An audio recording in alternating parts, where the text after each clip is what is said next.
হোজাইৰ ডিচি সাহেব ডবকা মৌডঙ্গা যমুনা গাঁও উচ্চস্থলীত আহি কি ক'লে চাওক আমাৰ এই প্ৰতিবেদনটো। আমি পুৱা 7 বজাৰ পৰা আমি আৰম্ভ কৰিছোঁ আৰু গোটেই অঞ্চলটো 776 হেক্টৰ মাটি আছে, প্ৰায় 5000 বিঘাতকৈ অধিক।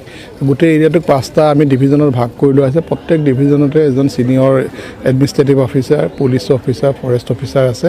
মেন আৰু মেচিন ছাফিচিয়েণ্টলি ডিপ্লয় কৰা হৈছে। ইতিমধ্যে চলি আছে শান্তিপূৰ্ণভাৱে। আশা ৰাখিছোঁ আজি আৰু যদি কিবা থাকে অহাকালিৰ ভিতৰত সম্পূৰ্ণ আমি কৰিব পাৰিম। কিবা বাধাৰ সন্মুখীন হৈছে নেকি? বাধা নাই। আমি ইতিমধ্যে ৰাইজক যথেষ্টখিনি সময় দিয়া গৈছে। তেওঁলোকক 1.5-2 মাহৰ আগতে নটিচ কৰা হৈছে। তেওঁলোকে ধান চুপাৰী য'ত আছিল তেওঁলোকে নিজে সংগ্ৰহ কৰিবলৈ সুবিধা পাইছে। আৰু এইটো যিহেতু ফৰেষ্ট এৰিয়া আৰু সুপ্ৰিম কোৰ্টৰ নিৰ্দেশনা আছে, ৰাইজে সহযোগিতা কৰিছে। সৰহসংখ্যক মানুহে নিজে ঘৰ দুৱাৰ ভাঙি ইতিমধ্যে গৈছে। মই ধন্যবাদো জনাওঁ আপোনালোকৰ মাধ্যমেৰে। খুব শান্তিপূৰ্ণভাৱে এতিয়ালৈকে চলি আছে। শতাধিক পৰিয়াল ইতিমধ্যে উচ্চ ন্যায়ালয়ৰ দ্বাৰস্থ হৈছে বুলি আমাৰ টোটেল প্ৰায় 1200 পৰিয়ালৰ ভিতৰতে 152টামান পৰিয়ালে তেওঁলোকে সুপ্ৰিম কোৰ্টত তেওঁলোকে লিভ পিটিশ্যন দাখিল কৰিছে। তেওঁলোকৰ এতিয়া বিচাৰাধীন হৈ আছে।